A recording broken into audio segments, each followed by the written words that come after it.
Welcome back to the We're Teachers podcast.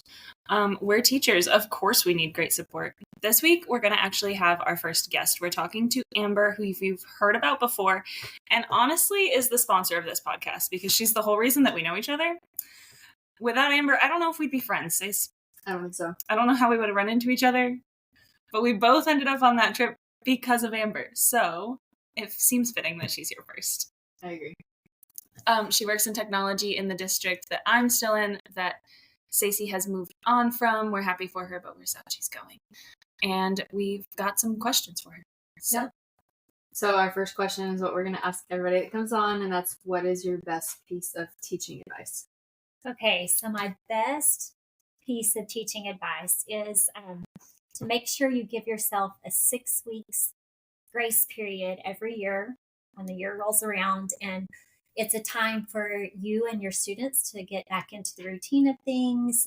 And I think once I kind of had gotten this piece of advice and really put it into practice, it made everything just feel better, because the beginning of the school year can be very overwhelming. So if you will give yourself that 6 week grace period to get everything rolling. And I had a teacher my very first year I taught. I remember walking down the hallway, and it was back when we had like all the handbooks were printed out. So I had a pile that was like higher than my head, it felt like, and I must have looked weighted down. But she was a teacher that had been there for a while, and she came up beside me and she said, "It's going to be okay. Like, it seems really hard right now, but it's going to be okay." So I think just that advice of like, give yourself time, it's going to be okay. So I love that. That's really good advice, honestly, because I feel like I leave the school year and my kids are so well trained. Yeah. And that we're in such a good routine. And by May, I mean, it's kind of disheveled, but like, they know what's going on. Yeah. And then I come back in August and I always forget that they have no idea what's happening, and neither do I. And it's just such a learning curve again. And especially for new teachers. I remember you checking on me in the first 6 weeks after I had moved districts. Amber came by and was like, "How are we doing? Are we stressed? Is it okay?" And I'm like, "It's okay. It's a lot." Well, but every group of kids is going to be different too. You know, so like what worked last year, now it's not working this year. So it's like, okay, it's never the same. Yes. But so on that, how did you get into teaching? Oh, okay. So from I was as small as I can remember, I played school. So like I had all my, teddy bears lined up and baby dolls, and I played school. My little brother was 4 years younger than me, so when he got old enough to be my student, he was my student. But I love that. My parents are both teachers, retired teachers now, so it was just something that I saw them do and I loved. So I thought, I'm going to be a teacher. Had a little kind of, I got off the path a little bit when I went to college, because I decided I would be an accounting major instead. I loved math. And that's where I got to meet my husband in a business math class. But I remember after we got married, I just wasn't very content in some of the classes that I was taking. And my husband said, "Well, why don't you just go back to education, which was your first love anyways?" And I said, "Yes, that's what I need to do." So here I am. That makes sense. And that journey had to happen because that's how you ended up with your husband. Yes. But also you're such a great educator too. So I know. Thank goodness you found your way back to us. It swerved. I feel like that always happens. It always corrects its own. For sure. How has your teaching philosophy changed since you first started teaching? And what have you taught? Because I feel like that has to do with your philosophy a little bit, like what levels you teach. Yeah. So I spent 16 years at the elementary. My first 4 years were in second grade. I'm always panicking. I always loved the little ones, but and that's where I got to have Stacey as my student. Yes, the best second grade teacher. But I left second grade after 4 years and did 12 years in kindergarten. And I had a phenomenal team to work with. Having a team like that that'll support you and you can bounce ideas off of each other is like so awesome. And I think that's what kept me going for so long. So 16 years at the elementary. And then one day I just kind of got this wild hair and was like, I think I want to go back to school and get my master's degree in instructional technology. So I did that online program while I was teaching. But that year I moved over to 7th grade, principles of information technology. And I also taught at the high school. And I also service the GT students in our district. So that was a brand new year. And I was like, what have I done? I loved the challenges of the new position, but I missed my team terribly. And so I felt alone and didn't really know what to do for a little while. But I got through, finished my master's degree and continued to teach that class. I guess I taught it for 3 years total. And then I got to move to the high school where I taught principles of education and training. And I loved teaching that course because it was basically getting students prepared to go into the educational field. So I loved that. I only did that for 1 year. And then after that, I became digital coach. I guess the technical term is instructional technologist for the district. So I'm starting my 23rd year here. And so, yeah. That's so exciting. And also, I just want to jump in because you guys in kindergarten, y'all had the same, like, 3 teachers on your team for 11 years? 12 years. 12 years. Yes. And that's so uncommon in the teaching world. That's a dream, honestly, especially if you like each other. Yes. Well, I've tried to talk people into staying in the district I'm in before because I know we get along. yes. And I'm like, if you could just stay, That's great at for least me. as long as I'm here, that would be so good. There were a few years that we had an extra person come in because we had enough students that we needed 4 groups of kindergarten students. And so that was always interesting, kind of threw a new person in, but we were all comfortable enough. I felt like we were all kind of mentors and the weight didn't lay on just one person to That's be the nice. mentor. And so that was awesome. And that little team, like I just had lunch with them and we still stay really connected. And so they're just lifelong friends. That's sweet. It's so fun. I love that. Did you feel like it was different teaching the different levels? Was that drastically different? Or do you feel like there's a lot of parallels? You know, people will ask me sometimes to like compare, like which one did I like better? But I think when it came down to it, I learned that 7th graders were really similar to kindergartners. They were just taller. Mm-hmm. And I kind of felt the same way, or maybe that's how I approached it. Like I still needed to give them very, very specific instructions so that they would understand my expectations. And once I learned that there were a lot of parallels, I guess, that way, then it was all okay. So I really I think I can truly say like I could walk into any classroom on any one of the 3 campuses and feel at home. Like That's so nice. I don't know that feeling. I agree. I mean, I never taught high school, but I do agree with, like, I was terrified of the middle schoolers until I was in there with them, and I was like, wait a minute, you're just like an 8-year-old, but taller, and you know how to tie your own shoes. So, Yeah. very similar. Well, and I always compare 7th grade to freshmen. mhm. They give me the same energy of like, they need, like you were saying, very explicit instructions, a lot of structure, or you're not going to get anything done. And then I feel like 8th graders are a little more like sophomores.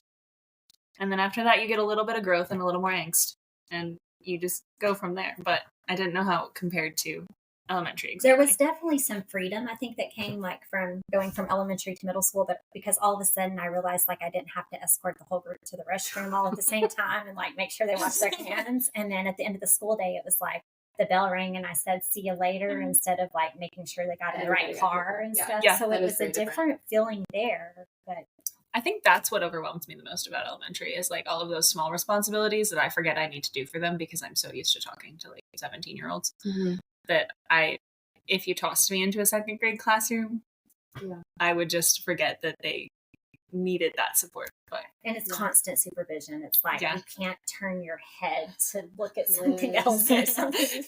Something's gonna happen. Yeah. Doing your name 150 times in a day. Yes. It's Sometimes in the exhausting. hour. It's like, Yeah. wait, I'm changing my name. That's not who I am anymore. I don't want to be that person. That's funny.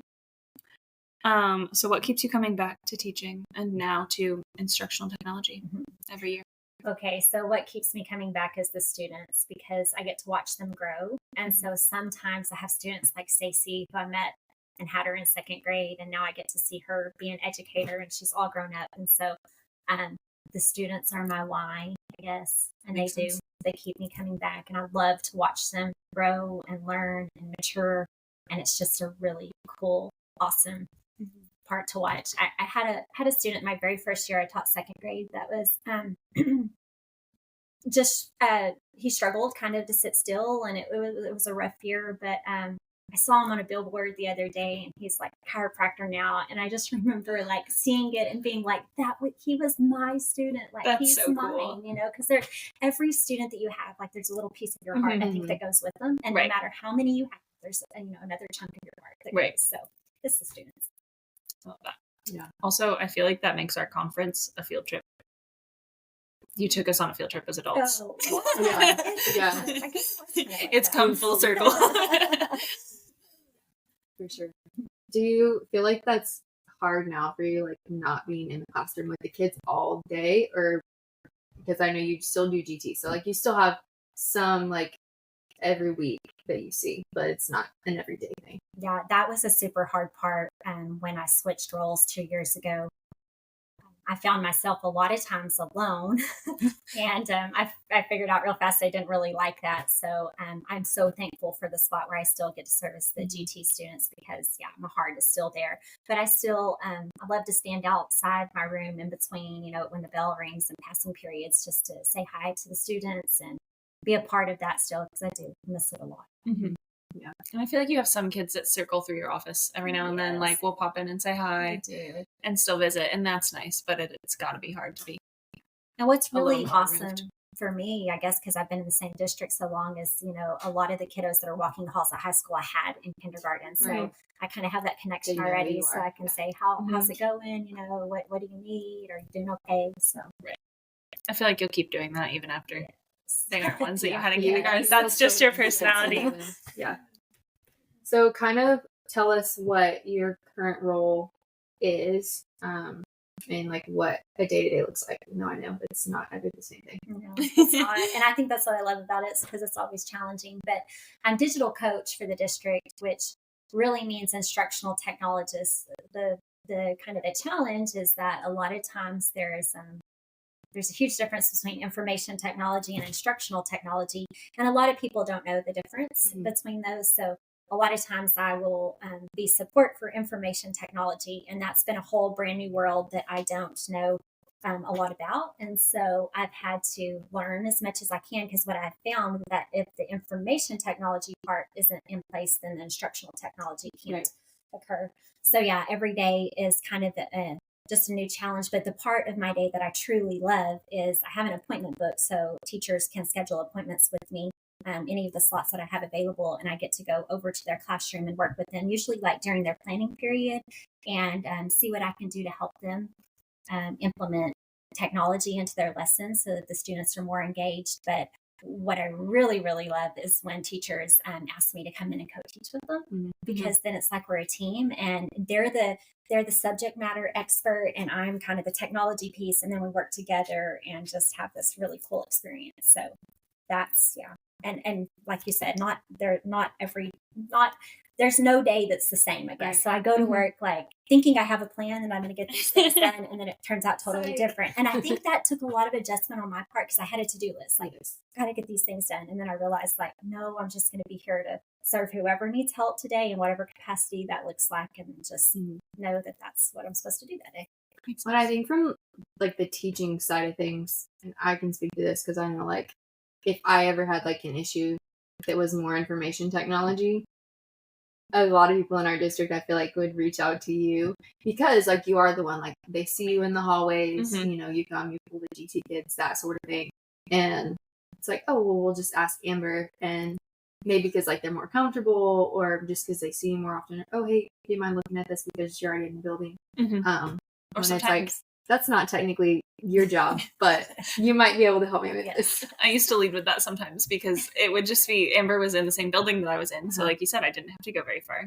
Yeah. And so I would just like walk in that direction. And if you were there, I'd be like, hi, I know this isn't your job, but do you have any ideas? Because I've Googled and I've looked at Reddit and I have read all the things and I can't figure out what I should be doing next. Yes. And we would problem solve, or we wouldn't solve. We would just problem, and then we would move on. But sometimes, it's the convenience of it. And I think just the difference of it confuses people, because people are a little bit afraid of instructional technology still. Yes. And usually those same people are the ones that don't 100% understand which falls into which category. And so then you're just glad that they're coming to you. Right. And you're like, okay, let's run with this however we can. I remember last year you explained that very well. Like you came to all the campuses and you had the presentation. It was like, okay, if you're having an issue with this, don't call me. I'm not your person. But if it plugs love into to the help wall or turns your computer on. yes. And I love that, just making it visually for people, like, okay, technology's not all the same. There are different branches of it. I will try to help you either way, and also just kind of being that liaison, because again, like, some people just, even in today's world, they don't understand a lot about the technology. And so it's kind of like, hey, I'm here to bridge that gap. And I've been a teacher, so I get it. Because a lot of times in districts, the technology people weren't in the classroom. Right. So just kind of like some of the things you might be asking about, it's like they may not know, Right. like, yeah, they get like the security and the network and all of that. But as far as like the actual instruction of it goes, that's kind of where you come in. Yeah. I kind of get tickled sometimes because just this morning this happened, but like somebody was having trouble with their Promethean board. And so I said, I'll be there, like 9:20 and check it out. And I walk in and I said, which cord plugs into the board? And she was like, this one. And she unplugged it and plugged back in, and then it worked. And she was like, how did you do that? And I was like, actually, I didn't do anything. I just came over here and listened to you. And so it's just worked kind of out. funny. Yeah. Works out. That was usually when I would like panic text you and see if you were on campus, as my board would do something strange, and I'd be like, I can work around this, but if Amber's down the hall, it'd be really cool if she knew how to fix it, because it's a little bit weird right now. Wow. And I've learned that a lot of things I can't explain, they just happen. I've had to just accept that and go on. So Which is the worst feeling. It is. When you like to fix things. Right. So how do you stay on top of all of the technology trends? Because I can't.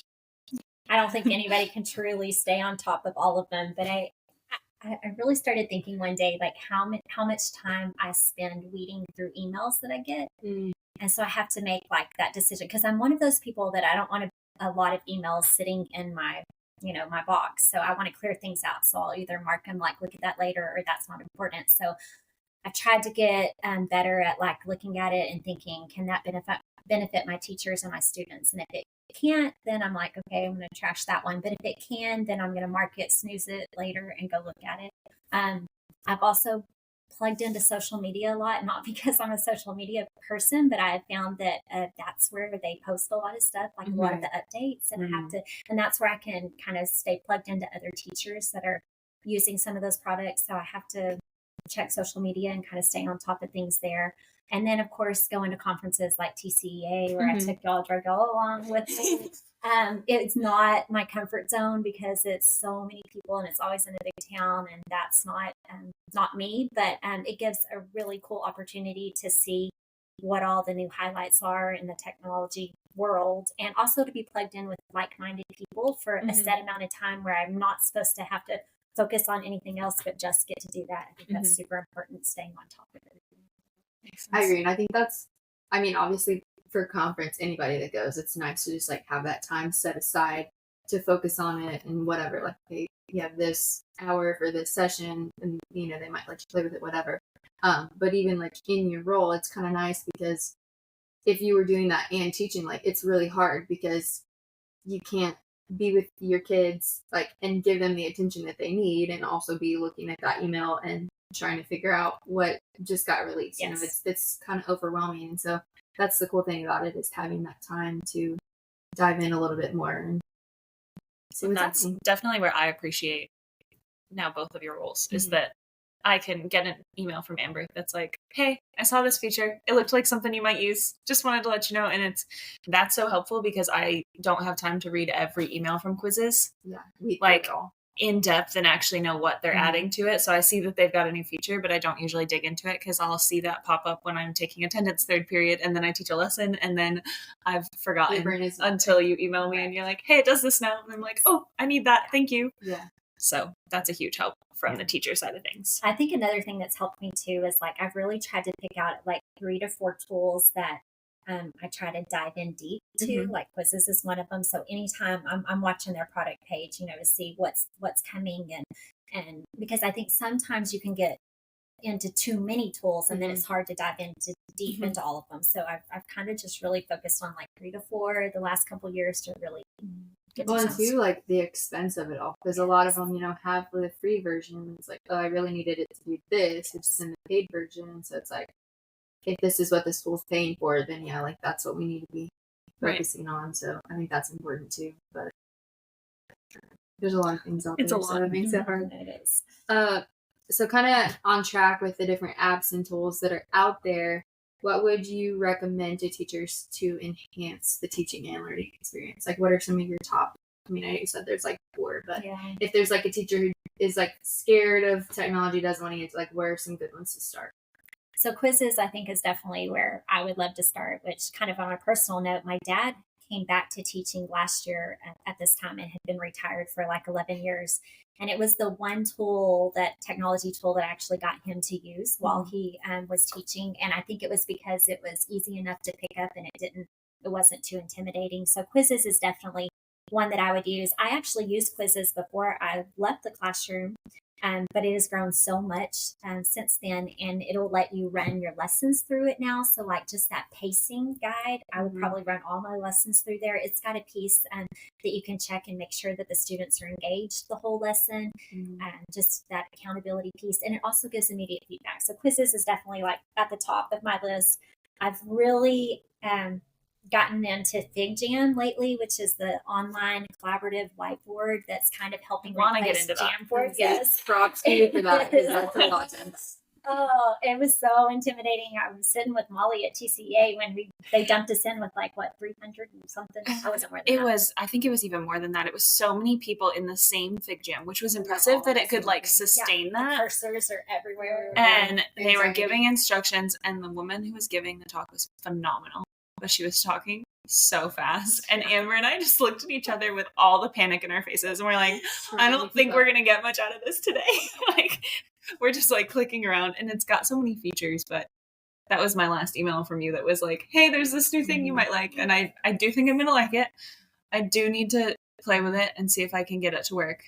And you've actually made templates for them. So right? I actually got to be a part of their program this past spring. Like we started in February and kind of wrapped up in May, but I got to create 10 templates in there. And we have a whole library now of just educator templates. So if you're looking for something to use in FigJam, you can just go to that library and grab one, make a copy, and then change it, make it saver. Yes. Mm-hmm. And so it really, that company has really done a lot for educators, just providing resources. And so it's a really definitely a cool tool to use. It takes some like breathing and relaxing and being like, this is okay. But I really think that's what I just love about this position in technology is that there's so many challenges. And so I have to be willing to just jump in there and give it a try. And I think that's what I learned even in the classroom with kids. Like, it's okay if it doesn't work exactly the way you think it's going to work, if you will just try it.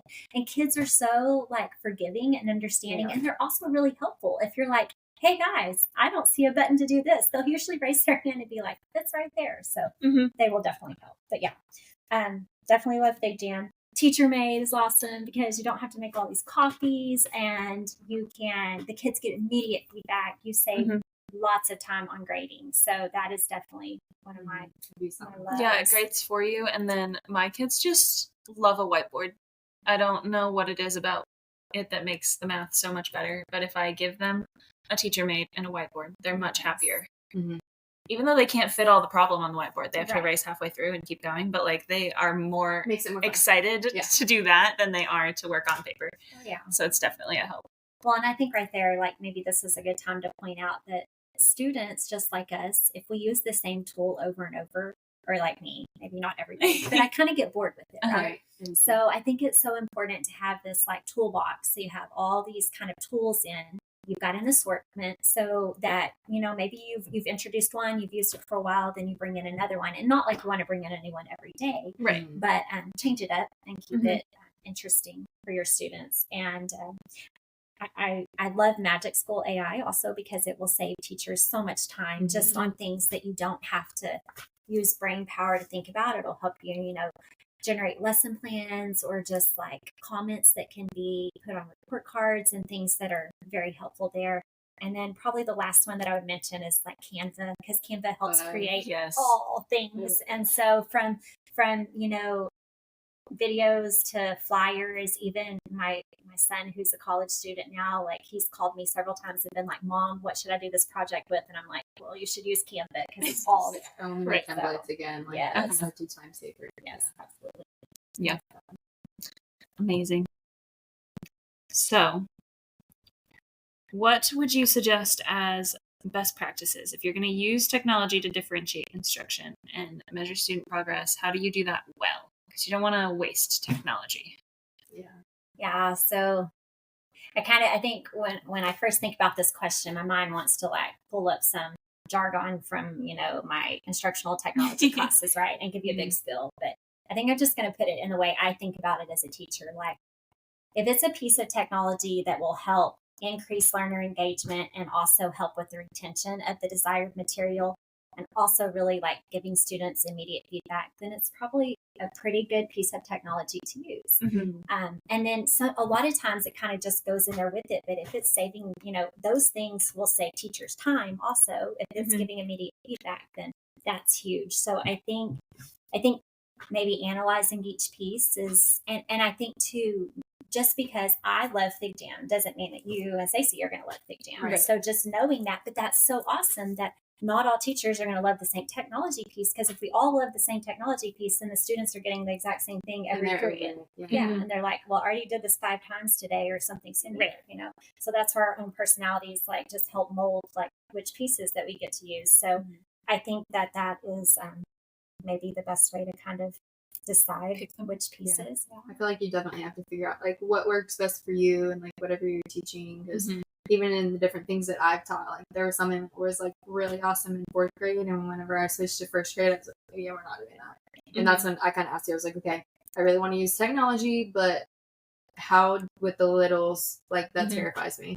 And so you came in and co-taught with me, and they loved it. They thought it was super fun. And so then it was like, okay, we can do that because you showed me it was possible. Right. And that's like, I don't want to use technology just to use technology. Right. Because that defeats the purpose of it being there. That usually makes it more work for you. Yes. So it's like just figuring out what saves you the time balance. And is still quality materials. Yes. Kind of along with that, I like found this on Instagram, so I'm just going to read it. It made me think of that. But it's from the woke STEM teacher on Instagram. And so it says, why are schools spending thousands of dollars on smart boards just for teachers to deliver the same old, tired lecture they gave when all they had was a whiteboard? If we're going to spend the money to introduce new forms of educational technology into the classroom, we need to consider altering our pedagogy to use the new tools to enhance learning, not simply substitute it. And I love that because I feel like that's so true. Like, you have to change it a little bit, from going from the chalkboard to the blackboard to the whiteboard, and so now it's interactive. And so how do you change your lesson from 20 years ago to kind of make it fit the world that we live in now? Because like the kids are so tech savvy, like you were saying, you may not see that button, but they definitely know where it is. And so kind of involving them in the lesson and making it more engaging, I feel like is huge. I also feel like on that note, we were talking on one of the other pods about apologizing to students, and I feel like making mistakes in front of students is the same thing. Like trying to do a cool lesson for them and it not working out is not the end of the world, because then they've seen you handle that and they've seen you not get frustrated and just be like, okay, well, we're going to do tomorrow's thing today and maybe I'll fix this and we'll do it tomorrow instead. And like they've seen how to manage that and how to handle that, and that's part of what we're teaching them, is how to be people that do tough things sometimes. And so the intimidating thing is not always a bad idea. Right. Because it can work Me out. when the Wi-Fi's down, I'm like, how do you teach a technology class? We're going to do this today. This is what we're doing instead. It's huge, I think, when a student can teach you something. It's huge for that relationship that you have with them, for them to see that you're willing to learn and that it's okay for you to be vulnerable enough for them to know that you don't know everything. Right. Because that's when I think you're just like a real person. Like, I can't possibly know everything. So when you get to teach me something, that's awesome. So I felt that a lot this past year, just because, Google updates all the time. And it's like wherever that button was last week, it's somewhere else now. And so like whatever I had planned with like step-by-step stuff, it's going to look a little different. Like you can still do that, but it's going to be in a different place than where I told you it was going to be. And so that's kind of when I would be like, hey, so-and-so did a really great job with that. Can you show this student how you did that? And, then I feel like they really understand it because they're teaching somebody else how to do it too. And so I love kind of involving them in that way as well. So from your experience and what we're living right now with the increase in technology, what do you envision as future trends or changes in education? I think probably the biggest one that comes to mind is just AI. So like it's definitely a trend that's going to continue to be in the future of education, and also a challenge, because not only is it a piece of technology that I feel like we're going to be responsible as educators to teach students how to use it because they're going to need it in the workforce, but also how to use it from a moral or ethical standpoint. It can do really awesome things, but you have to know the right way to use it. But I think it's also becomes a challenge then from the teaching standpoint, because we can no longer assess students the same way we did 20 years ago. When students can do, you give them 50 math problems and they can plug them all into a machine, then it's probably not the best way to assess them anymore. Or like, if I ask them to write a paper and I let them take it home and do it all at home, like that's probably not the best way to assess them anymore. And that's why I love like platforms like Quizzes has it now, where there's a video response and you're actually, getting to watch the student respond to your question or whatever, and just having more of those opportunities. But that's definitely going to be just kind of like something to kind of deal with for a while now, I think. Yeah, I agree. And I think some instincts were to just like put a lid on it. Yes. And just like hope it would go away. That's what I was going to say. I feel like that is definitely not the move. Not it. That's not how it's going to work. It's not disappearing. And I think the three of us maybe were at a workshop when like ChatGPT was kind of first being introduced and everything.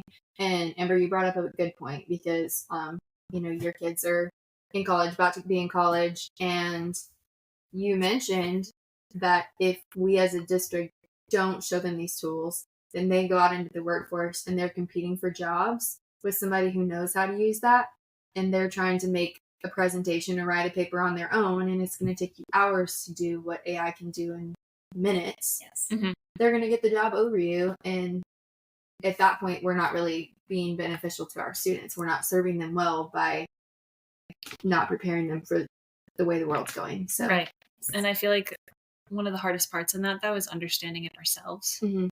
And that's where I think some of our teachers get nervous, is like, I don't really even understand what AI is doing and how it works. And so how am I supposed to teach my students to use it responsibly and not have them take advantage of it?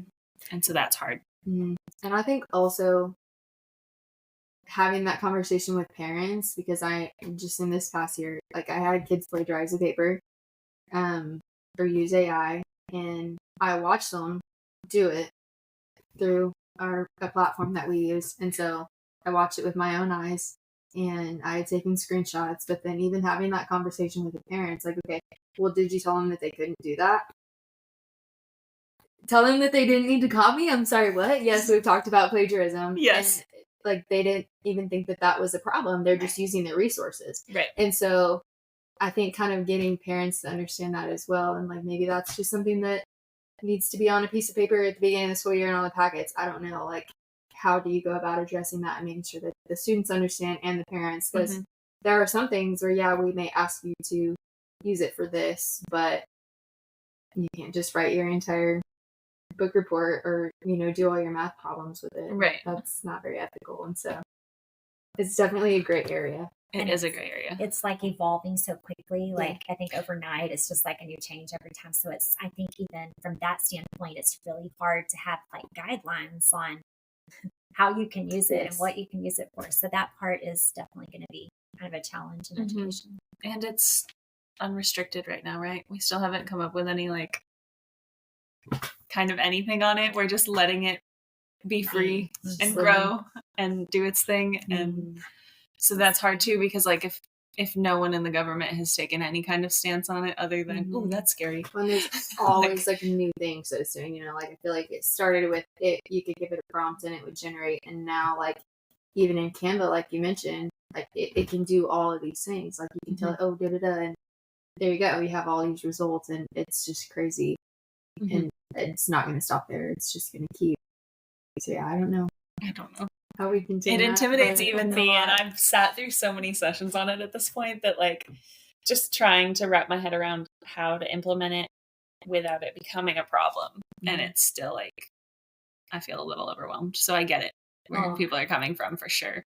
I think you nailed it right there. Is like, I think good educators will try to stay as educated and informed about it as they can, instead of just burying their head and pretending like it's not there, because that's never probably a good effective for anything, but It doesn't yeah. usually fix anything for us to just pretend it's not happening. Which we're problems with. Yeah. But I think last question, kind of wrapping up, is what are you most looking forward to about this school year?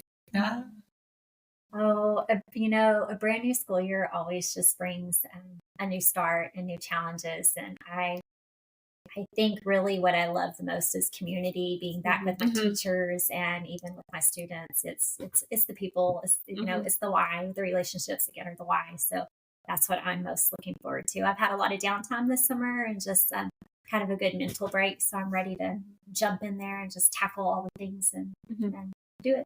So awesome. Nice. Well, Amber, thank you for being here. Yes, We thank y'all. view you as one of our biggest cheerleaders, Oh, so it was special to us for you to be our first Yes. official Thank you guest. so much for thank you. having me. Appreciate it. And we'll talk to you guys soon. Bye.